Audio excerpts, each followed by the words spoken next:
கர்த்தருக்கு பிரியமானவர்களே, நம்முடைய வாழ்க்கையிலே கர்த்தர் நம்மளை எப்படி வழி நடத்துகிறார் என்று நாம் தொடர்ந்து இந்த போதனையை கற்றுக் கொடுத்து கொண்டு வருகிறேன். கர்த்தர் நம்மை எப்படி வழி நடத்துகிறார்? நம்முடைய வாழ்க்கையிலே மிக முக்கியமானது இந்த வார்த்தை. அவர் எப்படி வழி நடத்துகிறார்? நம்முடைய வாழ்க்கையில பாருங்க, எத்தனை விதமான காரியத்தில் நாம் சோர்ந்து போயிருக்கலாம். நம்முடைய பொருளாதாரத்திலே பின்தங்கி இருக்கலாம். நம்முடைய சரீரத்திலே பலவீனமாக இருக்கலாம். மற்றவர்கள் நம்மளை கைவிட்டு இருக்கலாம். இந்த மாதிரி காரியத்தில் இருந்தாலும் நீங்கள் கர்த்தரை நேசித்து, கர்த்தர் தான் எனக்கு இந்த காரியத்திலிருந்து விடுதலையாக்கி தருகிறவர் அவர்தான் என்று நீங்கள் முழு மனதோடு அவர் மேலே அன்பு கூறும் பொழுது அவர் எப்படி வழி நடத்துகிறார் பாருங்க. அதையெல்லாம் நீக்கி உங்கள் சரீரத்தை பலத்தை கொடுத்து, ஐஸ்வர்யம் விட்டு போனாலும் திரும்ப உங்களுக்கு கொண்டு வந்து, உங்களுடைய நண்பர்கள் விட்டு போனாலும் திரும்ப அவர்களை கொண்டு வந்து, சோர்ந்து போன உள்ளத்திலே உங்களுக்கு துளிர்விட்டு இதெல்லாம் கொண்டு வந்து உங்களை வழிநடத்துகிறார். தேவனுக்கு நீங்கள் ஒப்பு கொடுக்கும்போது, தேவனுடைய வார்த்தைகளை நீங்கள் கற்றுக்கொள்ளும் போது இப்படி தான் தேவன் உங்களை வழிநடத்துகிறார். இந்த தேவன் எப்படி வழி நடத்துகிறார் என்றால், இந்த உலகத்திலே சூழ்நிலைகள் பலவிதமான காரியங்கள் சொன்னாலும் அதையெல்லாம் விட்டு, உலகத்தில் என்ன காரியங்கள் எத்தனை சூழ்நிலை வந்தாலும் சரி இருக்கட்டும். சில நேரத்தில் பணங்கள் பெருக்கலாம், சில நண்பர்கள் போகலாம், சரீரத்தில் பலவீனங்கள் காணப்படலாம், சோர்ந்து போன உள்ளம் வரலாம், துக்கம் வரலாம். இதெல்லாம் வந்தாலும் உடனே சடன்லி என்ன சொல்லணும்? என் கர்த்தர் எனக்குள் இருக்கிறார், நான் கர்த்தரை நம்பியிருக்கிறேன். சங்கீதக்காரன் சொன்னது போல, நான் கர்த்தரை நம்பியிருக்கிறேனால் நான் பாக்கியவான். கர்த்தர் என்னோடு கூட இருக்கிறார். எனக்கு சம்பாதிக்கிற பலனை கொடுக்கிற கர்த்தர் அவர். அவருடைய ஐஸ்வர்யத்தினால் என்னுடைய குடும்பத்தை நடத்துகிறார் என்று நீங்கள் அந்த ஸ்பாட்டில் உங்களுடைய நாவில் வரணும். அந்த நேரத்தில் நீங்கள் வரும் பொழுது கர்த்தர் உடனே உங்களுடைய வாழ்க்கையை அவர் மாற்றுகிற திறனே வேற. அப்படித்தான் அவர் உங்களை வழிநடத்துகிறார். அவர் எதிர்பார்க்கிற விதம் என்னன்னா, உங்கள் நாவிலிருந்து என்ன வருகிறது, எப்படி வார்த்தை வருகிறது என்று தான் அவர் பார்க்கிறார். நீங்கள் எப்படி யூஸ் பண்ணுறீங்க, உங்களுடைய கர்த்தருடைய வார்த்தை எப்படி சொல்லுறீங்க, கர்த்தரை நீங்கள் எப்படி நேசிக்கிறீங்க, உங்கள் நாவிலிருந்து என்ன வருகிறது. மௌனமாக இருப்பதனால் ஒன்றும் ஆக போகிறதில்ல. வார்த்தை நீங்கள் சொல்லணும். ஆமாம், நிறைய பேர் பாருங்கள், இன்றைக்கி மேடை பேச்சாளர்கள் மற்றவர்கள்லாம் பார்த்துங்க, அந்த வார்த்தை தான் அவங்க ஒருவருடைய உள்ளத்திலே போய் சேர்ந்து அவங்களுடைய வாழ்க்கை திறனை மாற்றும்.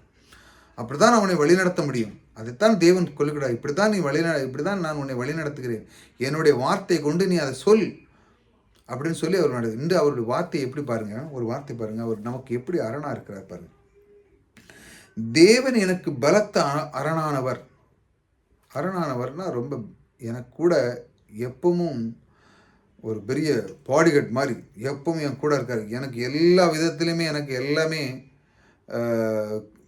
இருக்கு. அதாவது நான் சோர்ந்து போக வேண்டிய அவசியம் இல்லை. செல்வத்தில் எனக்கு இல்லைன்னு சொல்ல வேண்டிய அரண், அதாவது பாடிகட்டு மட்டுமல்ல, எல்லா விதத்திலுமே சொல்லப்போனால் எல்லாமே எனக்கு, எல்லா விதத்திலுமே எனக்கு எல்லாமே இருக்குது. சந்தோஷமான வாழ்க்கை எல்லாமே எனக்கு கொடுக்குற என் தேவன் அரணாக இருக்கிறார். அவர் என் வழியை செவைப்படுத்துகிறார். நான் எங்கே போனாலும் சரிதான் பாருங்க, செவைப்படுத்துகிறார் என்பது எப்படி, எனக்கு கூட இருந்து அவர் எப்படி வழி நடத்துகிறார் பாருங்க. நான் எங்கு சென்றாலும் அவருக்கு, நான் ஒரு காரியத்துக்கு போகிறேன், ஒரு காரியம் எனக்கு ஆகணும் அப்படின்னு போனாலும் கொஞ்சம் அவர் எனக்கு அரணாக இருந்து அதை எப்படி வழி நடத்துகிறார் பார்த்தீங்களா. கர்த்தர் பாருங்க, இந்த மாதிரி அவர் வழி நடத்துகிற விதத்தை மனிதன் அவருடைய வார்த்தையை கொண்டு நாம் அறிந்து கொள்ள வேண்டுங்க. வேத வசனத்தை வெறும் வாசித்து மட்டும் போதாது, அதை தேவனோடு ஒப்பிட்டு அந்த மிரார் போல நாம் நின்று ஒரு மிரார் பார்க்குறோம், ஒரு கண்ணாடி பார்க்கும் பொழுது, முகமுகமாக பார்க்கும் பொழுது நாம் சில நேரங்கள் நின்று பார்க்குறோம். ஆண்கள் அதிகமாக பார்க்குறதில்ல, பெண்கள் கண்ணாடியில் நின்னாங்கன்னா 1 மணி நேரம் நிற்பாங்க, அந்த மாதிரி பார்ப்பாங்க. அந்த மாதிரி தேவனோடு ஒரு மனிதன் இந்த அளவுக்கு அவன் செலவு செய்ய வேண்டும். அதாவது தான் அந்த மிரர் போல இந்த மாதிரி வார்த்தை கொண்டு இப்படி சொல்லியிருக்கிறது என்ன என்று பார்க்க வேண்டும். தேவன் எனக்கு பலத்தரணாக இருக்கிறார். இப்படி வாசித்து விட்டுட்டா போதாது. அரணாக இருக்கிறார்னா எப்படி, என்ன அரணாக இருக்கிறார், அது எப்படி என்ன வழி நடத்துகிறார், எந்த விதத்தில் அவர் அரணாக இருக்கிறார் அப்படி நீங்கள் ஆராய்ஞ்சிருக்கீங்களா? ஒரு வசனத்தை எடுத்துக்கொண்டு அதை ஆராய்ஞ்சிருக்கீங்களா? இப்படி தான் தேவனை நேசிக்கிறவர்கள், தேவனோடு இருக்கிறவர்கள் இப்படிதான் அதை எடுத்து ஆராய்கிறார்கள்.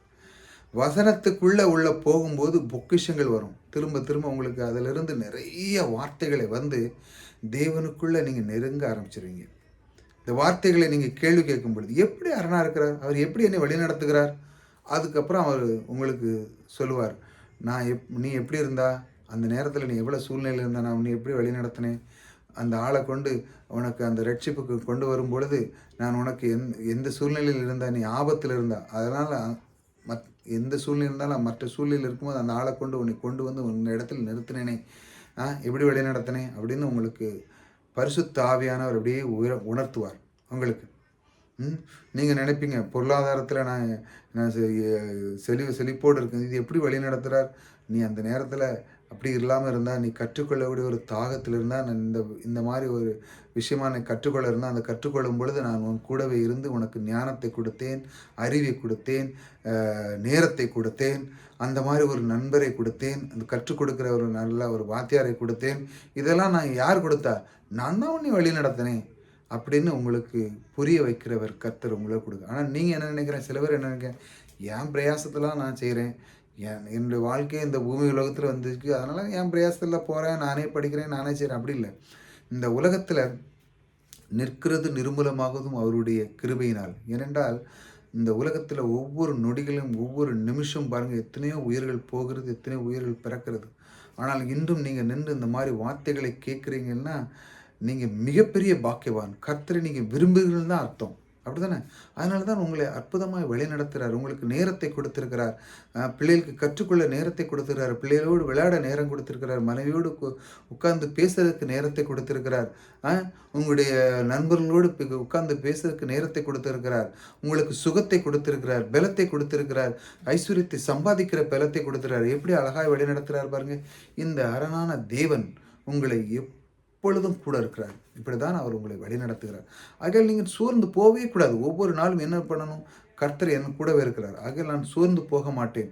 என்னோடு கூட இருந்து என்னை வழிநடத்துகிற என்ன கூட இருக்கிறார். ஆகையால் நான் எதை பற்றி நான் கவலைப்பட மாட்டேன் என்று சொல்லி ஒவ்வொரு நாளும் இந்த மாதிரி வார்த்தைகளை கேட்கும் பொழுது கர்த்தர் என்னை இந்த அளவுக்கு என்னை வழிநடத்துகிறார், அவர் என் கூடவே இருக்கிறார் என்று நீங்கள் உணரும் பொழுது உங்களுடைய உள்ளம் மகிழ்ச்சியாக இருக்கும். தொடர்ந்து நம்முடைய கர்த்தர் எப்படி வழிநடத்துகிறார் என்று நாம் தொடர்ந்து பார்ப்போம். கர்த்தர் எப்படி வழிநடத்துகிறார் என்று ஒரு மனிதன் அறிந்து கொள்ளும் பொழுது அவனுடைய உள்ளம் மகிழ்ச்சியாக இருக்கும், குடும்பம் மகிழ்ச்சியாக இருக்கும். சோர்ந்து போகாதீர்கள். புதிதாக வந்தவங்க சப்ஸ்கிரைப் பண்ணிச்சாங்க. தொடர்ந்து கர்த்தர் எப்படி வழிநடத்துகிறார் என்று நீங்கள் அதை அறியும் பொழுது நீங்கள் இன்னும் அதிகமான வாழ்க்கையில் முன்னேறுவீர்கள். உங்களுக்கு பொருளாதாரம், உங்களுடைய வாழ்க்கையில் சுகம் எல்லாத்தையும் நீங்கள் அனுபவிக்கிறதற்கு கர்த்தர் உங்களோடு பலத்தை கொடுக்கிற கர்த்தர் உங்களோடு கூட இருக்கிறார். கர்த்தர் உங்களை ஆசீர்வதிக்கிறார்.